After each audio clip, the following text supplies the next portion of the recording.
Competitor bidding can seem like a really easy way to scale a Google Ads campaign. For me personally, it put on an additional 59 conversions last month for one of my e-commerce clients. So I know it works, but there's so many things to think about before you jump in and start bidding on competitors. So today I'm going to break down the advantages of competitor bidding. How can you win with this strategy? I'm going to break down the disadvantages, the stuff that you really need to be aware of. And finally, I'm going to show you exactly the best way to implement competitor bidding in your business. Let's get into it. As an explanation to the uninitiated, competitor bidding is very simple. It is the idea that you bid on keywords based on your competitor's brand and business names. The idea is that you show alongside your competitor on the search results page, and because your competitor does exactly what you do, then it's relevant traffic, and it's an uplift in relevant traffic because you showing next to them, they might click your ad instead, and a lot of people don't necessarily pay that much attention to the search results when they're looking for a product and service.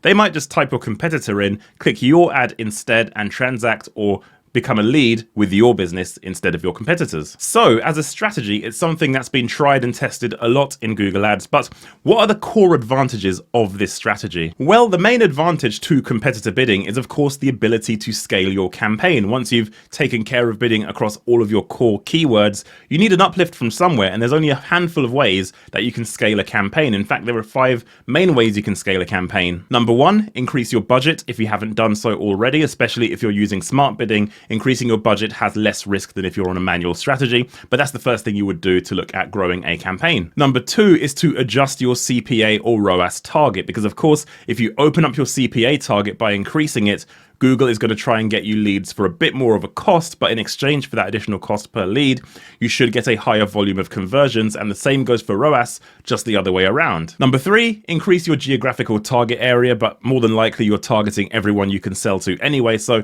it's not the best way to scale. Number 4, increase your click-through rate, meaning that you get a bigger share of the clicks available on the search results page by having better quality ads than who you're competing with. I've covered this in my previous video. If you want to know how to increase your click-through rate to get a bigger share of traffic, check out my last video. And number 5, of course, is to add more relevant keywords to your account, and competitor bidding falls neatly into this category. You're adding additional keywords you're not currently bidding on, or that aren't your core terms that you're targeting in your business. You're adding those to your account in order to get an uplift of total conversions in your account. So it's a good way to increase volume overall. Another advantage to competitor bidding is that it's typically cheaper than bidding on your core terms. Now, this isn't always the case, but in a lot of cases, more than likely, probably in about 80% of accounts I look at, bidding on competitor terms is a cheaper CPC than bidding on your core terms. So competitor bidding provides a cheaper and potentially easy way to increase volumes in your campaigns. So what are the disadvantages? It all sounds pretty good so far, but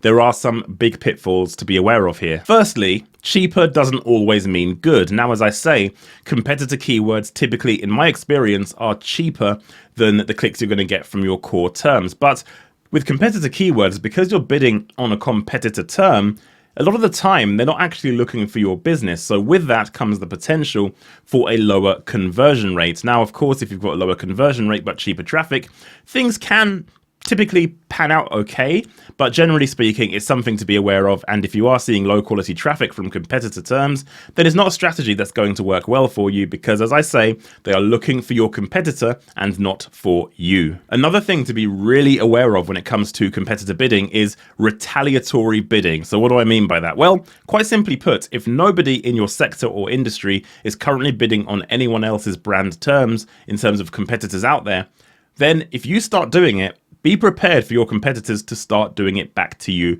in retaliation. I've seen this time and time again across pretty much all industries I work in, and if you start competitor bidding, be prepared to start defending your own brand name on the Google search results. Maybe right now you're not running a brand campaign, but if you start competitor bidding and they retaliate, you might have to. So these are the honest and upfront things I'm telling you that you have to be aware of, because if you don't want to start a war, then don't start bidding on your competitors, because they can retaliate. And if you're not willing to defend your own brand name, then don't start something. And just a really interesting anecdote for you. Sometimes the retaliation isn't always on Google Ads. Sometimes if you're in an industry or sector where you might have somebody, and as I say this, they might pop into your head right now, you might have an unhinged competitor, and the retaliation they can take when it comes to bidding on their brand name can take the form of something outside of Google Ads. If you catch my drift, it can be very expensive and it could be quite a legal issue in the long term,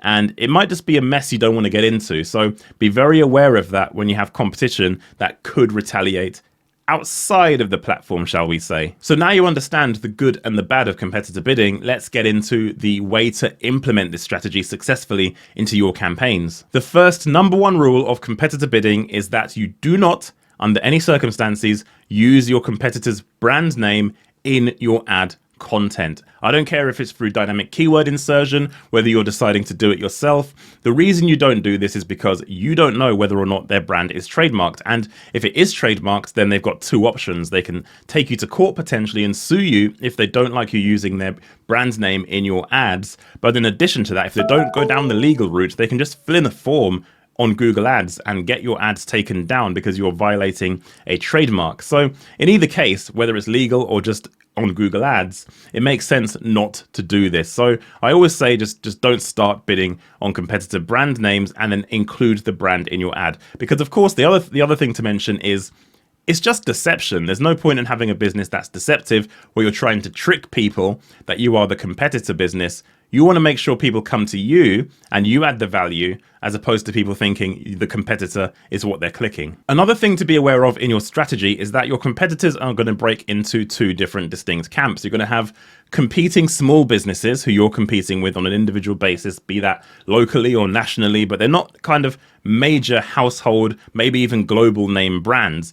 But you'll also have those competitors who are those global household name big box brands. And they are very different ways of managing those two strategies with different sizes of competitor. With the small business competitor, it's quite straightforward. You just bid on their brand name and there's enough crossover between the two businesses that you don't have to really think of anything else. Whereas with a large competitor, there's a few things to think about here. Say for argument's sake, you are selling furniture online and you're competing with the likes of Wayfair and IKEA. Global, massive household name brands. Now, these two brands have built up so much reputation over the years, there's going to be tons of search for their brand name. So very quickly, with the wrong strategy, you could just run out of budget just bidding on their brand name in isolation. So what should you do here? Well, you still want to leverage their brand name, but all you would have to do with the brand keyword you're targeting, you would need to basically add an adjustment to the keyword. So if you're in the furniture game and you're bidding against IKEA and Wayfair and you're selling wardrobes, you might want to just bid on IKEA wardrobes or Wayfair wardrobes. You don't want to necessarily bid on their brand name alone, but there is a time actually where bidding on their brand name alone can provide success. And the success I've seen of people bidding on very large generic brand names in isolation in their keywords is if you use the dreaded broad match. As you know by now, broad match behaves very differently to how it used to behave. Broad match now is about bidding towards intent as opposed to the keyword, whereas on other match types, you're bidding towards a specific thing that somebody's typing into Google as opposed to the sentiment behind it.